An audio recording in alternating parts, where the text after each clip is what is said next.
Bloco final da Assembleia debate sobre o PAC das concessões. Vamos agora focar um pouco nos investimentos em ferrovias. São 12 trechos construídos ou reformados, permitindo escoar mais de 5 milhões de toneladas de grãos e minérios. O governo federal, também nesse caso, vai adotar a parceria público-privada, sendo responsável pelos contratos de construção, manutenção e de operação da ferrovia. A Valec, empresa pública das ferrovias, vai comprar a capacidade integral do transporte das ferrovias para depois fazer a oferta pública dessa capacidade. Segundo a presidente Dilma Rousseff, o governo não está se desfazendo de patrimônio público para acumular caixa ou reduzir dívida, mas sim estabelecendo parcerias para saldar uma dívida de décadas de atraso em investimentos em logística. Bom, a presidente fala ainda em consertar equívocos cometidos na privatização das ferrovias, propondo um modelo pelo qual o direito de passagem será de quem precisar transportar a carga. Realmente houve erros nesse sentido? É um conserto mesmo? O programa acerta nas ferrovias? Eu acredito que sim, eu acho que houve erros sim. Né? Quando todo mundo sabe que a ferrovia é o caminho ideal, né? Eu acho que agora tem que adequar. Por exemplo, quando você pega próximo aos grandes centros, tem que também respeitar a condição do transporte de passageiros.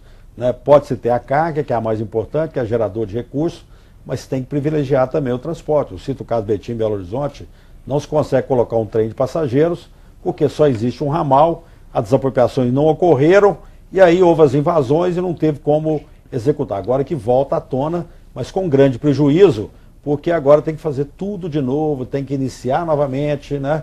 E eu acho que houve no passado um lobby muito forte na questão aí de fábricas de caminhões, que privilegiaram aí para investir nas rodovias, né?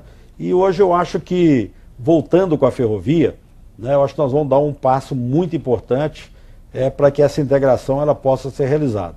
Tomara que não só a ferrovia, como as rodovias, como os aeroportos também, que já deu um avanço muito importante, porque se você analisar as rodovias, o traçado das rodovias antigamente, eles eram feitos assim, para atender um fazendeiro tal, para passar na porta dele, para valorizar, ou para facilitar para uma grande empreiteira, onde tivesse um corte, um volume de corte muito grande, né? E as rodovias são essa sinuosidade que nós enfrentamos, principalmente daqui para Valadares, num determinado trecho aí, de uma rodovia muito perigosa.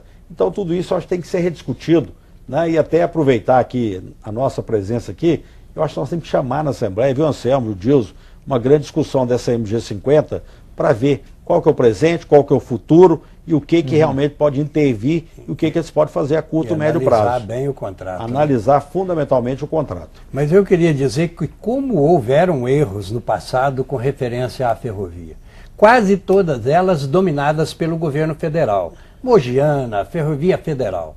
Além de não conservar aquilo que tinha, eles deixaram se desfazer de um grande patrimônio. Em quantos lugares eu presenciei vendas de dormentes, venda de trilhos de ferro em grande quantidade por desleixo de fiscalização do governo federal. E não é só desse governo não, a bem da verdade. Foi um desleixo de todos os governos passados que não tiveram a preocupação necessária. Hoje, eu já não digo que a ferrovia seja tanto para transporte de passageiro, embora seja o adequado, mais econômico, mais rápido, mais viável. Mas se ela cumprir a sua missão de que é o transporte de cargas, que é o que parece que não está acontecendo, tanto que essas empresas voltadas para cargas pesadas é que estão se preocupando em adquirir as concessões das rodovias. Mas elas já terão atingido o seu destino, porque nós vamos desafogar o tráfego. Você pega a PR-381 daqui a São Paulo, é uma fila de caminhão atrás de fila de caminhão. Quer dizer, se ela atender a sua demanda de transporte, tanto de minério como de produtos de um modo geral, acho que nós teremos dado um grande avanço. Agora, eu quero colocar a par disso que não adianta trazer o tráfego fluir para as capitais. Nós temos que olhar também as capitais, como certamente daqui a pouco nós devemos falar de metrô, falar de outros, né, de BRTs, para que possam acompanhar esse processo. Mas os governos falharam, e os meus também. Os governos que no passado administraram esse país, mas que o governo, sabendo disso há 10 anos, agora que está dando esse passo para ver se a gente corrige. Os trechos ferroviários que a gente estudou, né? Eu acho que a ferrovia, por exemplo, ela interioriza. essa questão do desenvolvimento, para a agricultura ela é importante, para a mineração também, a ferrovia ela é essencial, porque imagina se fosse carregar o minério de ferro, por exemplo, né? Hoje até tem outros sistemas como, né, minerodutos, mas eu entendo assim, pelos 12 trechos, ela interioriza bastante. São Paulo acaba sendo mais beneficiado com alguns trechos, porque São Paulo também tem essa questão do desenvolvimento deles, e Minas Gerais 2 trechos. Um que corta sul e norte, vai daqui até Salvador, e um outro trecho que sai de Goiás, corta o meio do estado de Minas Gerais, passa na região de Corinto, vai até Campos. Então quer dizer, cruza o estado de Minas Gerais. O que eu acho que é importante esse investimento. Mas aí eu vou numa linha que o deputado Ivair colocou. Em nenhum momento dessa questão dessa PAC das concessões, ele é falado só na questão da logística. Em momento nenhum foi falado da questão do passageiro. E como em momentos anteriores foram cometidos erros em privatizações ou em concessões, em que também não se falou do passageiro, talvez fosse a hora de corrigir isso. Que esses trechos, BH Salvador, que tem a previsão do trem de passageiros, que ele é viável, é uma rota dos mineiros, essa de ir daqui para Bahia, é uma rota de mineiros, seja para o litoral sul ou para Salvador. Essa outra de Corinto, cruza o estado de Minas Gerais. Então, eu vejo também que ele é logístico, ele é importante para toda a nossa cadeia de produção, em todos os sentidos, sim.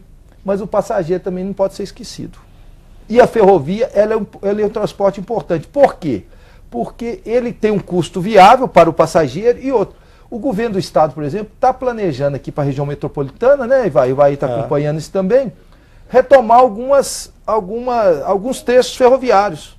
Eu, da minha juventude, morando no Barreiro, eu pegava um trem que saía do Barreiro às 6 da manhã, eu estudava no colégio na Floresta, saía às 6 da manhã, pegava um trem e ia até a estação central ali, ou a estação Lagoinha, que é ali onde está a rodoviária. Por um custo razoável, rápido, sem trânsito, e hoje é mais importante ainda. Não vamos nem sonhar muito, nós estamos falando em ferrovia, transporte de carga, né? O governo já fala até no trem-bala de São Paulo a Campinas, né? Rio de Janeiro, que eu acho que é fundamental. Na Europa você vê hoje o transporte passageiro é via trem-bala lá, que é um transporte de confiança, barato e todo mundo usa, né?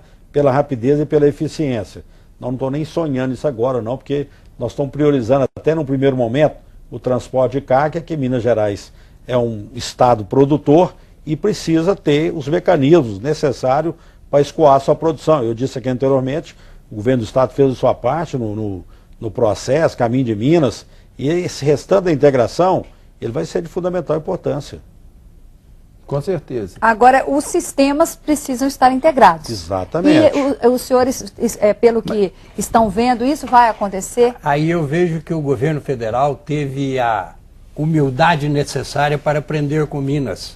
Está criando uma secretaria específica para administrar esse programa. O que Minas já fez, tanto com o ProAcesso, com o ProMG, com o desenvolvimento agora da Pré-Copa, que foi criada uma secretaria especial, porque esse é um programa especial. Ele não se adapta no dia a dia, na rotina de um ministro que tem outras preocupações do dia a dia. Então, parabéns por essa iniciativa, porque tendo um responsável, existe aquela cobrança mais merece uma atenção. Merece uma atenção. E ainda mais com o volume de investimento que vai ter. Pode até facilitar essa fiscalização, né? Certeza. Que é E nós sabemos que nesses volumes, né, de investimento é que existe a corrupção, né? Vamos falar nisso também. Existe a corrupção é onde há volume de obras, né, falcatruas inclusive nos editais e etc. Ora, o exemplo de Minas foi gratificante. Desde que foi criada a Secretaria Especial, nunca mais se falou em desvio de recursos, em falcatruas e em direcionamento de editais. Então, parabenizo por isso a presidente, por ter esse discernimento de saber que esse investimento também merece respeito. Será criada a empresa brasileira de logística específica para né? isso. E também o governo federal não ter feito uma discussão política em cima desse tema, privatização, é público, é privado, por quê? Eu me recordo aqui que o governo anterior começou a trabalhar a privatização com a 381.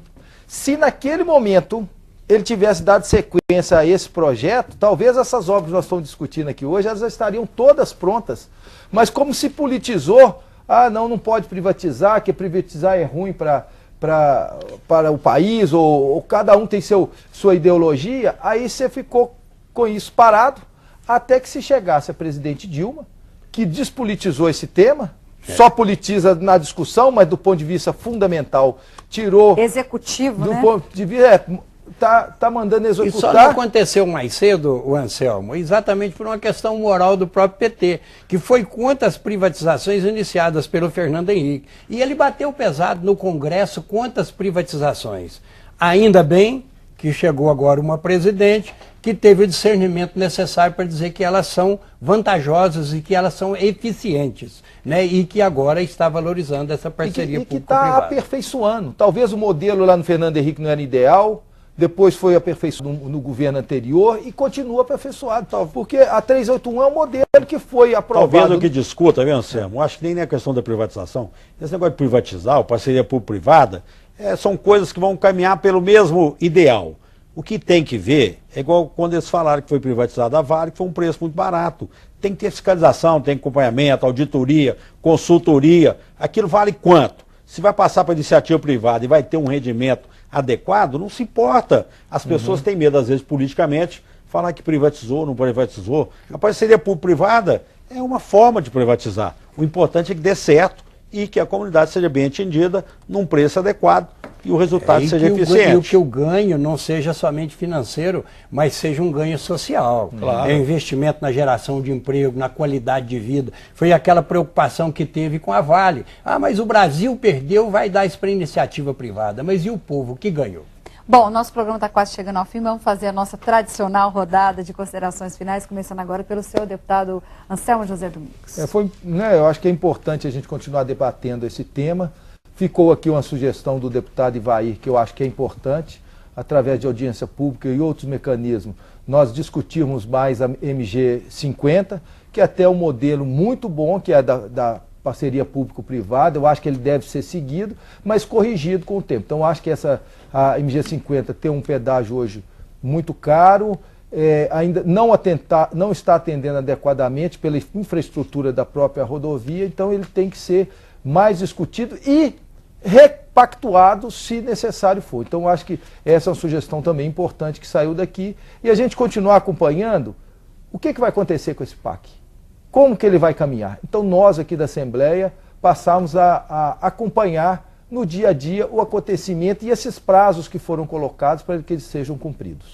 Deputado Dilson Mello, sua participação final. Eu quero pedir que Deus continue iluminando a nossa presidente, para que todas essas promessas e esses planos que são colocados, eles sejam levados a efeito. Que realmente ela possa ver o bem-estar da população, as dificuldades do Estado. Que tudo dê certo. Estou acreditando nessas propostas que estão sendo feitas. Parabenizar o nosso Estado pelos investimentos que fizeram. Quem sabe pode ter sido isso o ponto inicial para que isso acontecesse. O Proacesso, Caminhos de Minas, as ProSMGs, que deram certo em Minas e que serve de exemplo para a nossa União. E que nós, deputados, tanto estaduais como federais, saibamos cobrar também no governo federal esses recursos para Minas Gerais. Nós não podemos continuar fazendo parte só do PIB, mas também dos recursos que advêm dele. E dizer que Minas vai se tornar outra se tudo isso acontecer. Obrigada, deputado Dilson Mello. Deputado Ivair Nogueira. Olha, eu quero parabenizar a presidente Dilma pela audácia, pela coragem. Eu acho que uma mulher competente vem demonstrando ao país que ela vem aqui para realizar e com grandes empreendimentos. Eu acho que o PAC é o grande caminho. Eu acho que a questão das ferrovias é importante, a questão das rodovias, dos portos, dos aeroportos. Eu acho que o Estado agora começa a ter uma luz que realmente vai ter um empreendedorismo muito grande pela importância que o Estado é. Eu acho que temos que juntar as forças de Minas, eu acho que a força política de Minas tem que falar mais alto, temos que cobrar mais. Minas merece mais do que está recebendo, sem dúvida alguma, e eu tenho certeza que as alternativas que estão sendo colocadas são fundamentais. Me preocupa, uma hipótese foi colocada, quando tiver 10% já começar a cobrar o pedágio, porque nós não sabemos se essa empresa vai ter a capacidade de concluir essa obra. É importante que nessa discussão nós possamos aperfeiçoar e sugerir algumas medidas que possam trazer um melhor entendimento e aquilo que for melhor para que possa ter uma parceria público-privada de grande sucesso. Bom, esse foi o nosso Assembleia Debate sobre o PAC das concessões, tema que foi discutido pelos deputados Ivair Nogueira, Dilson Mello, Anselmo José Domingos. Muito obrigada a você de casa pela atenção. Confira na internet os horários alternativos desse programa. E a gente se encontra de novo na semana que vem. Até lá.